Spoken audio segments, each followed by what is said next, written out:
Saya Amelia Anggidi Harisyadi dengan NIM 23040202149. Video ini dibuat guna memenuhi tugas mata kuliah Psikologi Pendidikan. Analisis film Tare Zameen Par. Film Tare Zameen Par menceritakan tentang seorang anak laki-laki berumur 9 tahun yang menderita penyakit disleksia, yaitu kesulitan membaca pada anak. Dia bernama Ihsan. Ihsan memiliki seorang kakak bernama Johan, orang tua yang bernama Maya dan Nadixor. Baginya, sekolah adalah tempat yang paling menakutkan, karena selalu menjadi bahan ejekan oleh teman bahkan guru-guru karena dianggap bodoh dan hanya tahu bermain. Sehingga ayahnya memutuskan untuk mengirim Ihsan ke asrama yang cukup jauh dari tempat tinggal mereka. Ihsan merasa orang-orang di sekelilingnya tidak ada yang peduli padanya. Hal itu membuat Ihsan tidak bisa bersemangat dan tidak mau melakukan apapun termasuk melukis yang selama ini menjadi aktivitas yang paling Ihsan gemari. Keadaan seperti itu berlangsung, semakin hari Ihsan semakin merasa bersedih. Sampai akhirnya datanglah seorang guru seni pengganti yang bernama Nikum yang menyadari keunikan yang ada pada diri Ihsan yang akhirnya bisa membuat Ihsan menjadi pribadi yang lebih baik. Pertama, analisa perkembangan kognitif. Dilihat dari beberapa adegan yang ada di film Tare Zameen Par, peran Nikum yang paling banyak menunjukkan perilaku perkembangan kognitif bagi Ihsan. Di antaranya adalah Nikum mendorong Ihsan untuk mengekspresikan dirinya melalui seni. Dia menyadari bahwa Ihsan memiliki bakat seni yang besar dan menggunakan ini sebagai alat untuk membangkitkan motivasi dan minat serta kepercayaan diri Ihsan. Yang kedua, Nikum tidak hanya berfokus pada kemampuan akademis Ihsan saja, tetapi juga memberikan emosional yang dibutuhkan. Dia menjadi seseorang yang Ihsan percaya dan merasa nyaman bagi perasaannya. Ketiga, Nikum menghabiskan waktu untuk memahami perspektif Ihsan. Dia tidak hanya melihat sebagai seorang murid yang kurang mampu secara akademis, tetapi juga berusaha memahami bahwa cara Ihsan memandang dunia. Yang keempat, Nikum menyadari bahwa pendekatan konvensional dalam pengajaran yang tidak efektif bagi Ihsan pada sekolah sebelumnya. Dia menggunakan metode-metode alternatif seperti melibatkan seni dan pengalaman langsung untuk membantu Ihsan memahami konsep-konsep yang sulit. Yang terakhir yaitu Nikum mengajari kepada Ihsan bahwa setiap individu memiliki keunikan dan kekuatannya sendiri.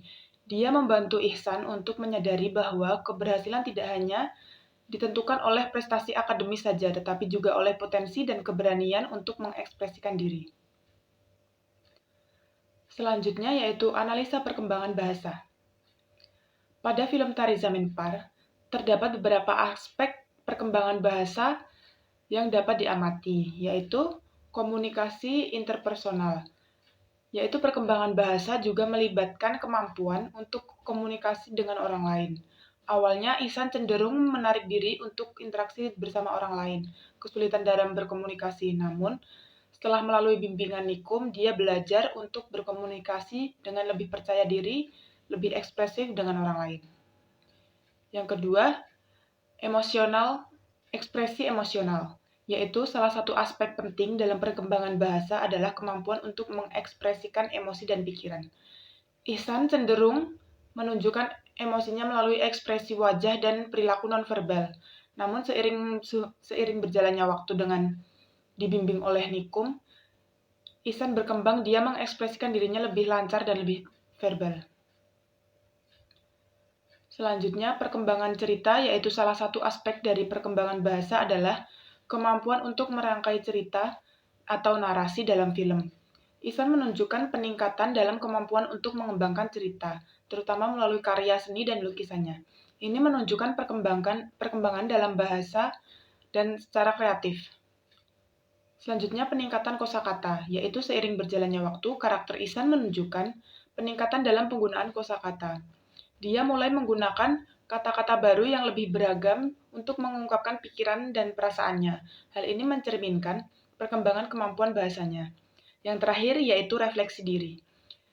Melalui dialog dan interaksi dengan Nikum, Ihsan Ihsan mulai merefleksikan pikiran dan perasaannya dengan lebih baik.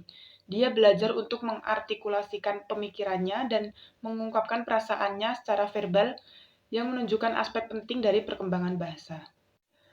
Yang selanjutnya adalah analisa perkembangan psikososial. Berdasarkan film Tari Zaminpar, banyak perkembangan psikososial yang terjadi terutama pada Ihsan. Di antaranya adalah sebagai berikut. Karakter Ihsan yang selalu diremehkan oleh guru, teman, bahkan orang tuanya sendiri membuat Ihsan merasa emosional batinnya terluka. Yang kedua yaitu gangguan disleksia yang Ihsan alami, membuatnya mengalami kesulitan dalam mempelajari setiap mata pelajaran dan membuatnya selalu gagal dalam tes, menyebabkan Ihsan tidak menyukai sekolah lagi. Yang ketiga yaitu karena keputusan ayah serta ibunya untuk memindahkan Ihsan ke asrama, membuat Ihsan justru depresi. Selanjutnya, munculnya Nikum sebagai guru pengganti justru menjadi salah satu yang menyadari bahwa Ihsan mengalami gangguan disleksia. Nikum memberitahu kedua orang tua Ihsan yang sebenarnya terjadi pada Ihsan. Nikum juga menyadari bahwa Ihsan sangat imajinatif. Selanjutnya, ayah dan ibu Ihsan mulai memahami bahwa Ihsan mengalami kekurangan dan bekerja sama dengan Nikum untuk perlahan memberi perhatian lebih kepada Ihsan. Sehingga Ihsan mulai menunjukkan perkembangan positif dilihat dari nilainya yang meningkat, serta menjadi juara melukis. Ihsan berhasil membuat ayahnya yakin yang dulunya meremehkan dia, sekarang membuat ayahnya bangga kepadanya. Selanjutnya adalah analisa perkembangan moral. Terdapat beberapa aspek perkembangan moral yang terdapat di film Tari Zaminpar. Pertama, Ihsan selalu berperilaku seenaknya, semaunya, sehingga membuat lelah orang-orang di sekitarnya termasuk teman, guru, bahkan orang tuanya sendiri. Yang kedua, Ihsan tidak mau sekolah sehingga orang tua memindahkannya ke asrama. Yang ketiga, sejak bertemu dengan Nikum yang memahami perilaku Ihsan secara bertahap, Ihsan menunjukkan perubahan positif. Keempat, Ihsan mulai bisa membaca dan menulis, nilainya pun meningkat, serta menjuarai lomba melukis. Yang terakhir, Ihsan merupakan anak yang peduli dengan temannya, dilihat dari cara dia menolong temannya. Analisa teori belajar behavioristik. Berdasarkan film Tari Zaminpar, analisa terkait teori belajar behavioristik adalah sebagai berikut. Teori belajar behavioristik di sekolah.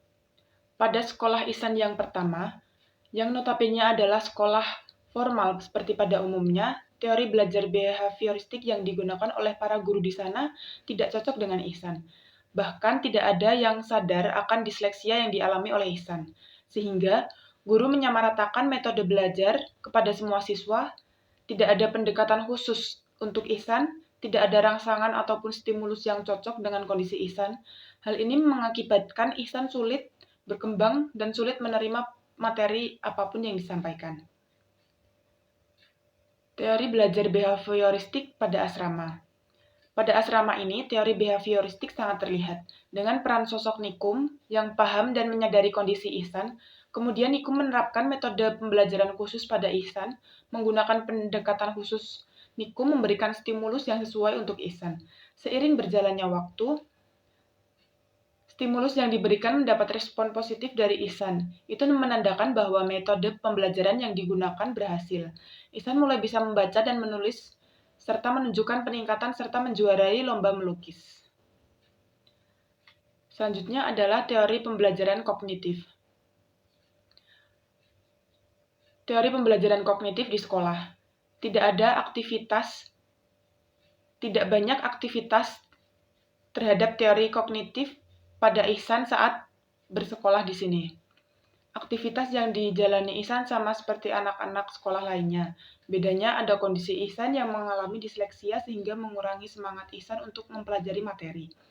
Ihsan belajar dari mengamati hal-hal yang terjadi di sekitarnya. Ihsan merasa tidak nyaman dengan orang-orang karena dia dipandang sebagai siswa yang nakal. Sedangkan teori pembelajaran kognitif di asrama, saat berada di asrama cukup banyak teori kognitif yang diterapkan oleh Nikum. Secara perlahan, Nikum berhasil membuat Ihsan memiliki semangat untuk belajar. Ihsan menjadi mengenal huruf yang sebelumnya ia kesulitan. Ihsan bisa membaca dan menulis berkat kegigihannya.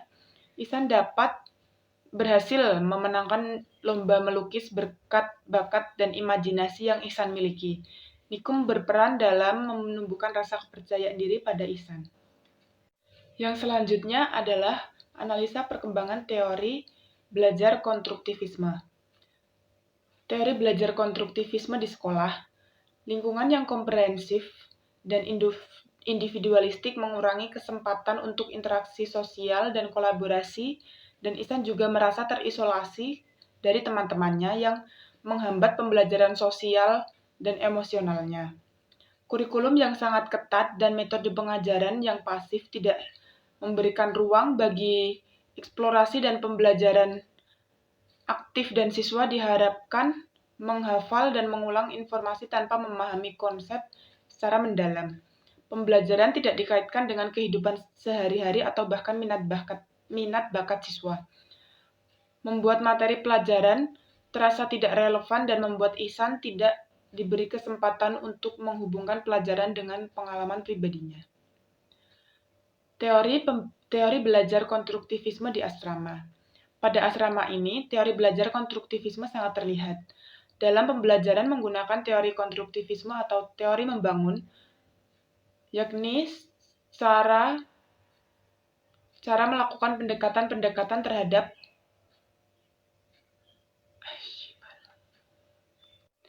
yang terakhir adalah analisa teori belajar humanistik.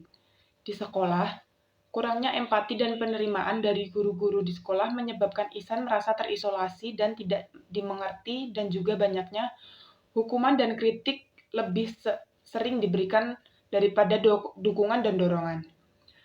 Pendekatan pengajaran di sekolah ini sangat berpusat pada guru dengan metode yang kaku dan tidak fleksibel, dan juga yang berkebutuhan individu Ihsan tidak diakomodasi, menyebabkan frustasi dan kegagalan belajar. Sekolah tidak memenuhi kebutuhan dasar emosional dan psikologis Ihsan. Untuk di asrama, teori pembelajaran humanistik, Nikum menciptakan lingkungan belajar yang mendukung kolaborasi dan interaksi sosial, memungkinkan Ihsan belajar dari teman-teman dan lingkungan sekitarnya, dan akibat dari dukungan teman-teman dan guru membantu Ihsan merasa lebih percaya diri dan terintegrasi.